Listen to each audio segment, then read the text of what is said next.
Welcome everyone to CITU's Women Empowerment Forum. Thank you for joining us for today's webinar. Myself, Tiki Chhabra from Lucky Engineers, proudly announce our first webinar of our WEF.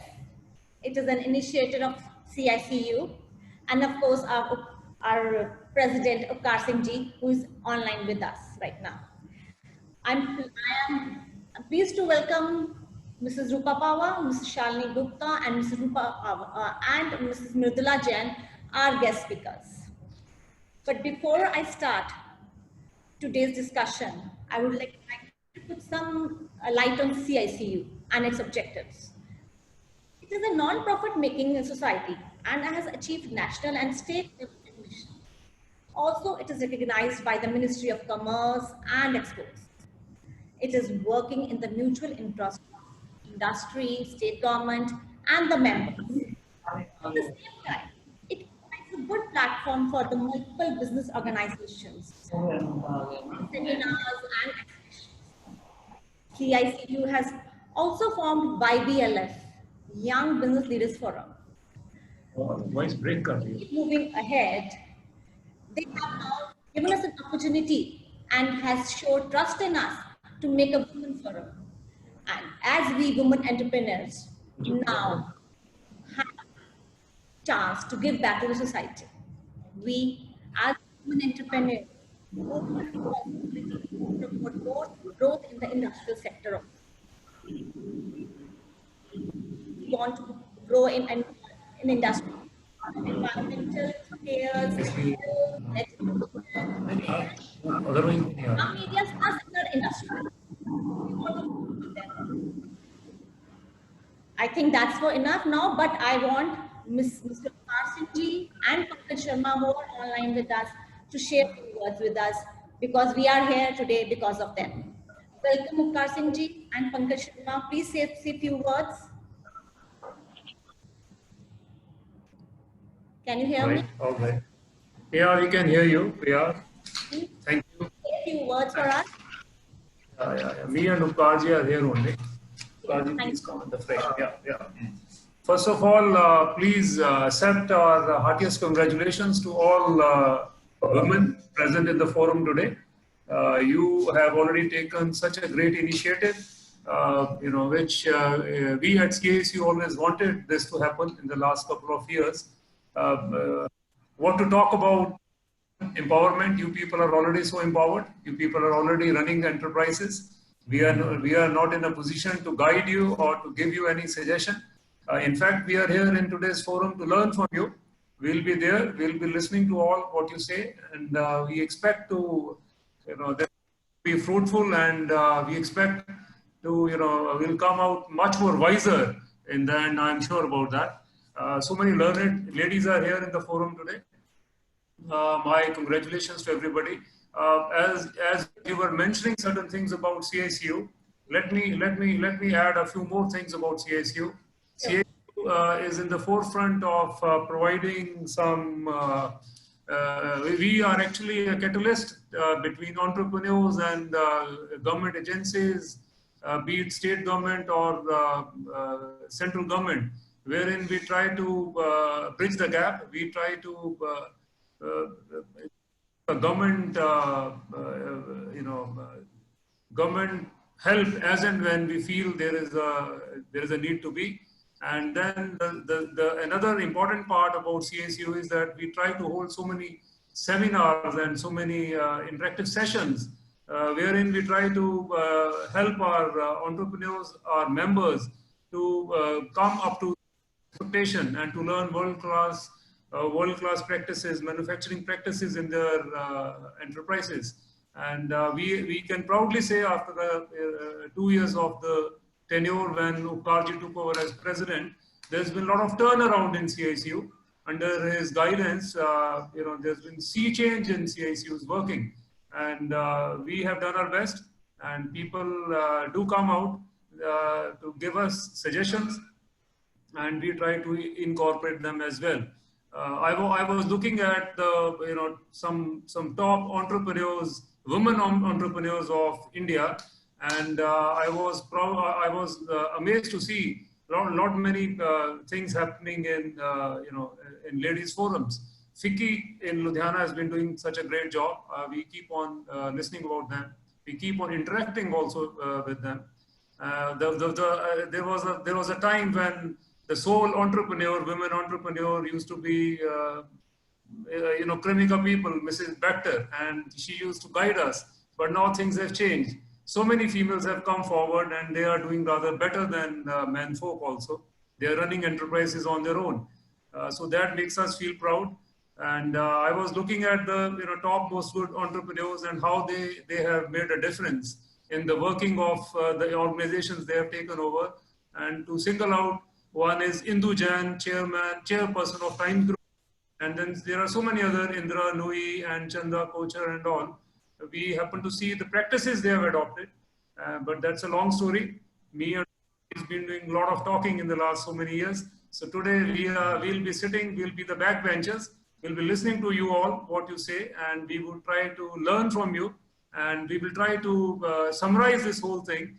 And in between, whenever we have the opportunity to hold sessions, things will improve. Post-COVID, we'll start holding sessions, and then we'll run that video and we'll ask our members to learn from them. With these words, I'll congratulate entrepreneurs and to start this forum. Once again, I'm congratulating you all. Now I'll request our worthy president, Upkar Singh Ji, from whom I learned so many things in the last 2 years. He is a man of few words, but actions speak louder than words. And he has CICU. Now I'll ask him to say a few words to all women entrepreneurs. Welcome, Upkar Singh Ji. Hello. Welcome, Ji. Welcome. Good afternoon, everyone. Your dream is. I thought we will. Your dream has come true today. We have started our first webinar, as suggested by you always. So, good afternoon, everyone. So, it is my immense pleasure to be with you on this very first CICU initiative for the Women Forum. And I am thankful to the admin team, Tikki Chabra, Mrs. Sethi and other women, those who have taken the initiative to make this very important forum. So we at CICU did around 141 events last year. So one link was missing, that was empowering the women. We have other forums like Export Committee, YBLF Forum, but this link was missing. So I congratulate you all for starting this. I will not take much of the time. One thing is in my mind, when we travel to China or any other country, there are 50% women on the shop floor. And there are many underprivileged women in the villages, those who want to work in factories. And here in Ludhiana, we have a lot of knitwear industry where women can work. Even in our factories, engineering goods factories, women can do packing and other jobs. And now the machines are also sophisticated. They can operate machines also. So it is the task for the society that we are passing through a labor shortage. So when there is a labor shortage, our objective is that 20% women should work in a factory. So it is, I think, if you take the challenge, this forum can take the challenge that how we can upgrade the women to the minimum skill level required. And CICU is having its own skill development center at Gill Road. And we have a very strong team there also. So how we can, on the one side, we can give them jobs. On the other side, industry can take the labor, take the advantage of productive women labor. So with these words, once again, congratulate you and request you to start the event. So we will not be interfering. It is solely the women program. So you can take the lead. We'd love to have you, sir. We'll have to have you. Very much. Yeah, we'd love to have you. Thank you very much. Thanks, Ji. Thanks, Ji, for your kind words. Now, I will request Rajni Sethi, our moderator of today, to start the discussion and introduce our privileged guest speakers. Over to you, Rajni Sethi. Thanks, Tikki. Good afternoon, all. Welcome to the first webinar of CICU Women Forum. In the words of Serena Williams, the success of each woman should be an inspiration to another. We are stronger when we cheer each other. I'm Rajni here today with you all Introducing you to my first speaker of the day, the lady with the magnetic charm who owns her crown. Welcome Mrs. Mridula Jain, founder, owner of Shinghora Shawls, presently the chairperson of Shinghora Textiles. Let's get to know her more. Mrs. Mridula Jain, please.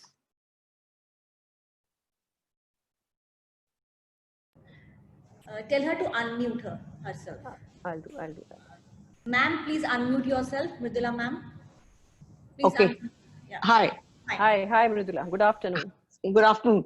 Sorry, my laptop is not working, first of all, and I'm Not a problem, not a problem. phone. So I'm speaking from the phone itself. Something went wrong. with the- Welcome.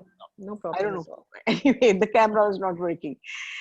First of all, let me first congratulate the ladies, the young ladies of the town, and all of you are manufacturers, entrepreneurs, you know, and it's very nice to see. CISO is a very old organization, but the Women's Forum, which has right now taken its birth, is something to congratulate you all, and Rajni and Dicky and the rest of the team. I'm sorry, I can't know all the names, but I would like to wish you all the best. Look here, I am, my story is like going back into time. Yeah, we'd love to hear. Yeah, Rajni, as she told me that I could share my beginnings right from the beginning. I don't know how many of you would be interested, but I could all go are. ahead with that, because at the times we are right now, all of us, we are looking at rarest of rare happenings around the world. But still to feel positive, maybe a story like mine at least would give you some positive vibes. That's why I thought life is such a beautiful thing. It is the greatest gift of God to us, and we have to make best use of it. And we have to enjoy each and every moment as it comes.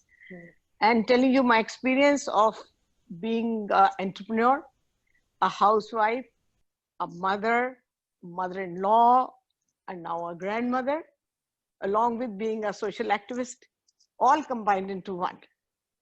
So life is not easy also. Let me tell you, ladies, I know you are all full of life, full of vigor, but as each phase comes, we all have to struggle. And especially ladies, you know, we have to struggle as a student, as a wife, as a mother, as a working woman. We are actually so many things combined into one. And life also keeps on bringing surprises along the way. Some are opportunities. And if those opportunities are grabbed by us, I think we must consider ourselves lucky with the benevolence of God. I think that is what is my story, that I started to grab the opportunity, whatever came my way. And again, how I started, let me tell you that it is just not my own confidence. I think it was because of my bringing up from a very professional family. My father was a leading most criminal lawyer of the town, and the values in the family dominated. But at the same time, my mother, who was a typical Indian woman, a mother, typical mother, who would not let me study science in college because I was a science school student, high school student. She asked me to take up home science and arts. Okay. You'll be surprised, within 1 week of attending those classes, I said, no, I'm going to do BSc only. Because for me, it was like something stupid, no? A person who is studying physics, chemistry, maths, for her going for home science classes was kind of looking like something silly. Anyway, and then if I wanted to do engineering, again, no from my mother. After BSc, I wanted to do MSc chemistry, again, no, because for her, any woman, any lady or any girl at that point of time was to be married. That was the end. That was the, I'm talking mindset of those times. Yes. yes, mindset of those times, late 60s. I got married in 70 after doing just BSc B.Ed. And but my pursuit for studies continued because that's what something is always there in you, that you would like to do things. So even after my marriage, I joined private classes. Only thing which I could do was English literature, because that was the only thing. Going to evening classes, that was the only alternative. Okay. Along the way, as I was doing in English literature, my 2 sons were born. Okay. Rather, something very interesting. During the term of my, MA English literature, I conceived very early during my course. So I stopped going to the classes. Again, this is something which we have to give gratitude. This is my gratitude to my professor, whose classes I was attending, Mr. Kaushal College. It was Mr. Kaushal's modern school.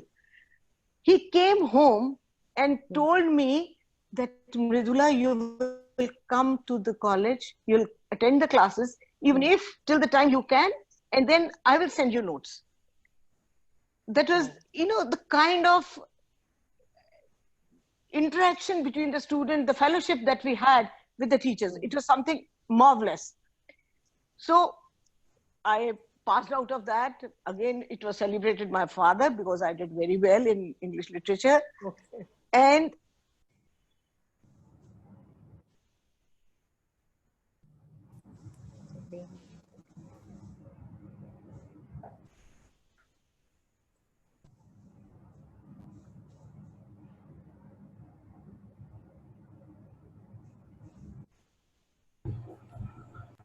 at the moment I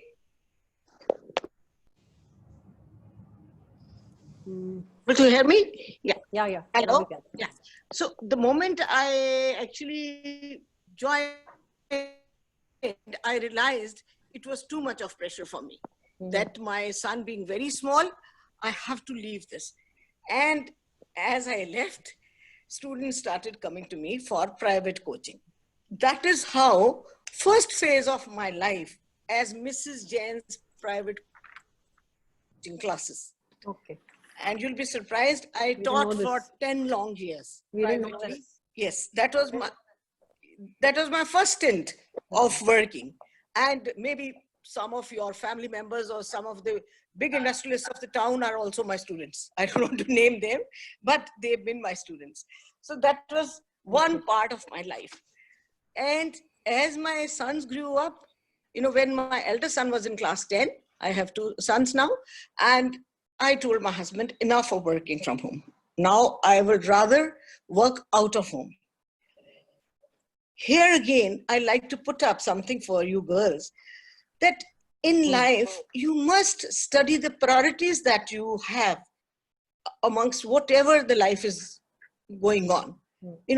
While my children were small, my kids were small, I stayed put at home, worked from home, was happy working.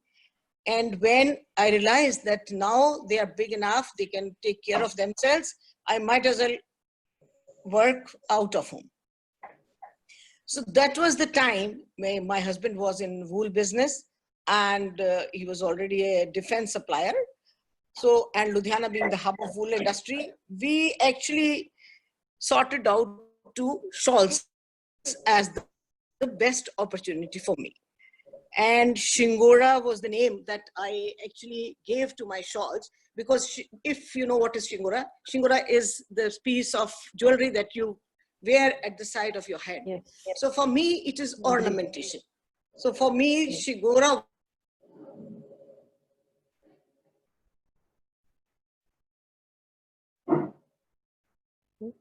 Okay.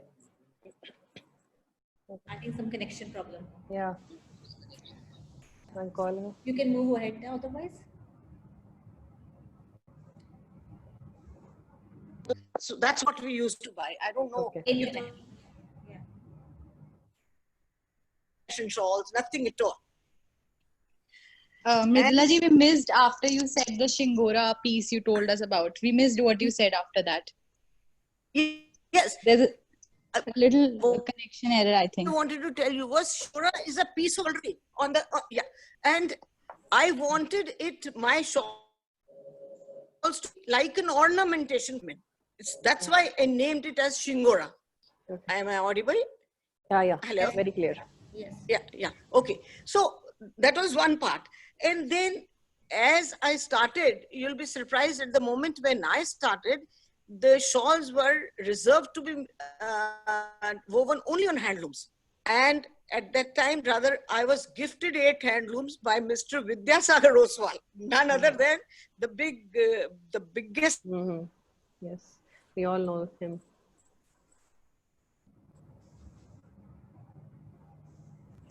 Again, a Network connection issues. problem. So yeah. Mridula ji, there's a connection problem. We cannot hear you. It's frozen. The screen is frozen. Okay, for the export award. Okay. Lady head of WWPC, that Woolen Export Promotion Council. She's the lady IAS secretary, Mrs. Zutsi. Again, I owe a lot of my entrepreneurship to her. I asked her, I said, why is it that only knitwear is being awarded? I don't see any shawls. You know the answer I got? Mrs. Jain, nobody ever came to us. I was actually shocked. And then I told her, okay, here I am. Here I am. Please tell me how to go about. She says, okay, I'll send you to Europe and you can survey the market. That was one opportunity, God-sent opportunity for Shingora to get exposure into Europe.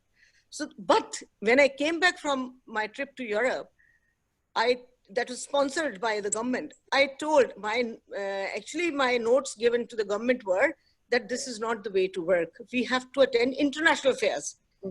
If we just go and meet people in their offices, they don't give us orders. Orders are always from the international fairs. So next year again, I was sponsored by the Indian government to participate in the fair which I named. That was in Paris, Pret-a-Porter Paris. This is one of the biggest ready-made fairs in Europe. And I think maybe humbly, but proudly I can say that was the launch of exports of shawls from India, actually. That was how people, hello? My battery is also going down in the phone. So what happened was that the moment that as I was exposed to Europe,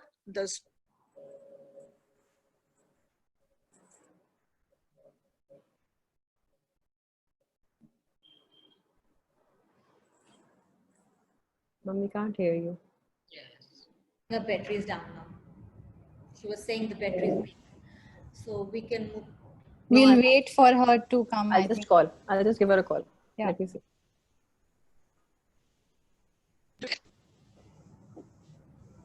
She's back. Yeah, sure.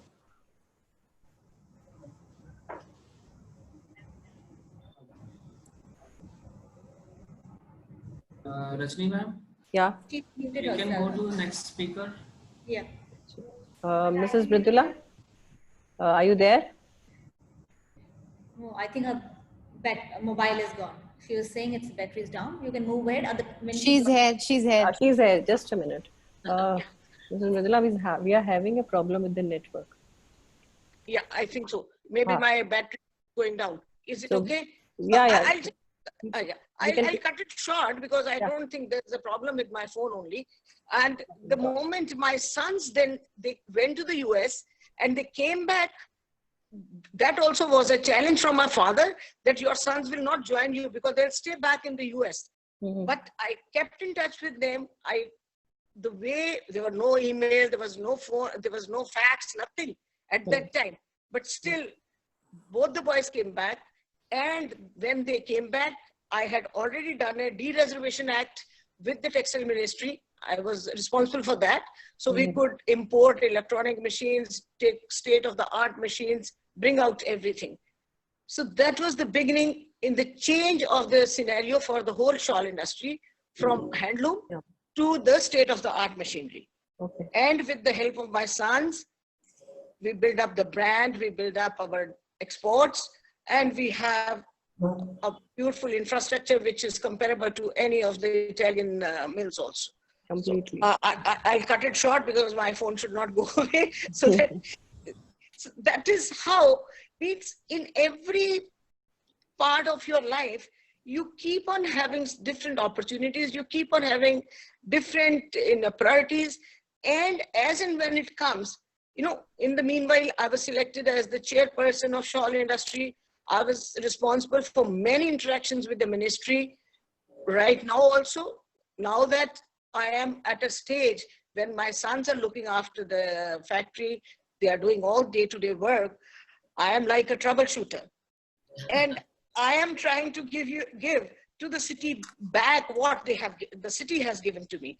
I'm working with a couple of NGOs, part of being NGO, Public Police Forum. I am vice chairperson, Let's Clean Ludhiana Foundation and our locality and blah, blah, and all those. Of course, there were many awards in between. The most important award recently was the Best Exporter Women Entrepreneur in 2015 also. The award started from 1993. Okay. Yeah, I started getting those awards. Yeah, so things kept on going. That's how, life goes on from being a young woman. I think I started when I was just 30s. Wow. And now I am a grandmother. So I think for all of you, first of all, remember that it is not that you have to start early or you have to start. Whenever you have an opportunity, you should grab it. And whenever you have time from your different priorities in life, it could be your husband, it could be your kids, it could be your family, it could be anything. Go by your priorities. This is one of the, I think, my lesson to my life. That's what I would like to tell you. Okay. Thanks, Mridula. Thank you. Indeed, an inspirational journey. Okay. Thank you, ladies. Thank you being there. It's lovely having you. Lovely having you. Yeah. So, dear audience, you are welcome to ask any questions from our esteemed speakers. You can put those questions in the chat box. Here we have with us today a very charming, charismatic Mrs. Rupa Pava and a renowned motivational speaker whose name needs no introduction. Over to Mrs. Pava. Let's hear her interesting journey. Thank you so much, Rajni. That was a very sweet introduction. And greetings to all the esteemed viewers here today. I'm an image consultant and an etiquette trainer. I'd like to begin by saying, everybody is standing, but you must stand out. Yes. Everybody is breaking grounds, but you must break through. Yes.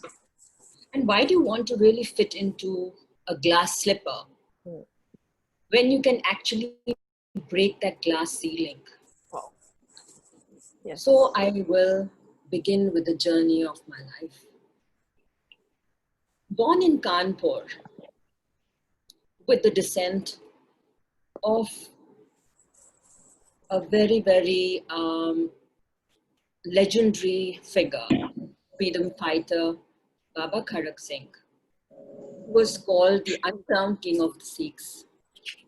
So it was that natural to have that indomitable zeal in me, to have that fiery spirit of my great-grandfather, to be the best of myself. I wanted to be the best, to give my best. My hometown, Kolkata, was indeed culturally very rich. And it actually enriched my cultural perceptions. I can remember my school days, Loreto House, Loreto College. It was one of the best schooling experiences, and it was rich with values. It taught me the best virtues of academic excellence, of voluntary service, and of diligence. My parents, whom I really loved, were my perfect mentors. We all have mentors. My father was the Commissioner of Income Tax. So, as the name suggests, or as designation suggests, he was very strict, he was very diligent, he was very disciplined. And as a young girl, I always looked up to him.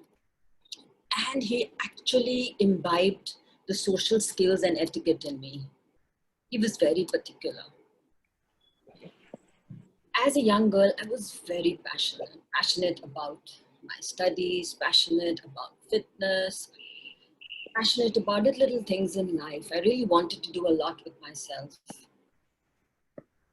I wanted to go overseas. So my father said, well, if you go overseas, I'll come with you. I said, no, Dad, that's not going to happen. I can truly understand. I'd go alone. So that plan was totally dropped out. He was very conservative with me and my elder sister. So in 1985, there was a dramatic change that came in my life. I got married into a very affluent business family, coming from a very simple background. I was thrown into this huge business family of 35 members, from a single unit to a joint family. And from Kolkata, which was metropolitan and which had everything going, you know, the social life, everything. Ludhiana was different. It was like a cultural shock to me. Men on one side, women on one side. Why are you holding that glass of wine? Why are you with the men? Go there, stand. So it was a little shock. It took a time to understand. It's still there. It's not that it's not there. But I thought there is only one you. There's only one you. I wanted to evolve. I wanted to evolve. I wanted to be the best within me. To be the best version of myself, actually. And so, for that, I had to be fearless. I had to be fierce. And I had to achieve my dreams. There were so many dreams. I was passionate about fitness.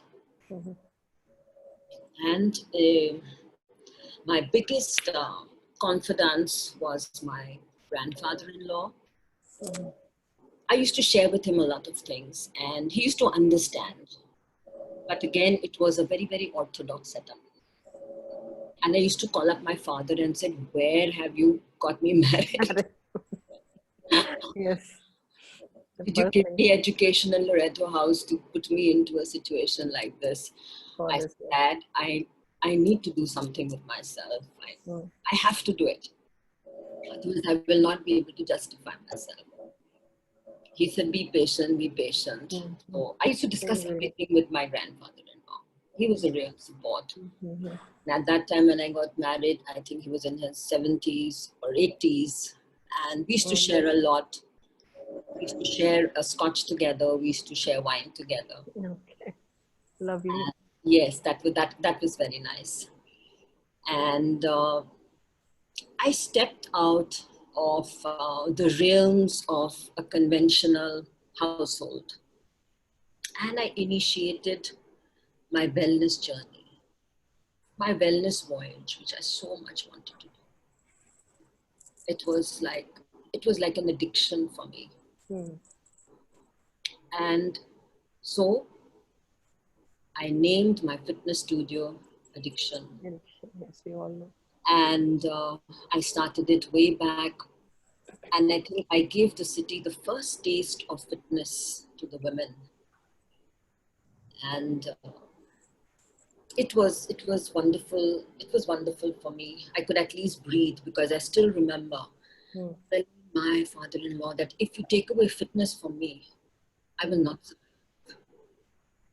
I will really collapse.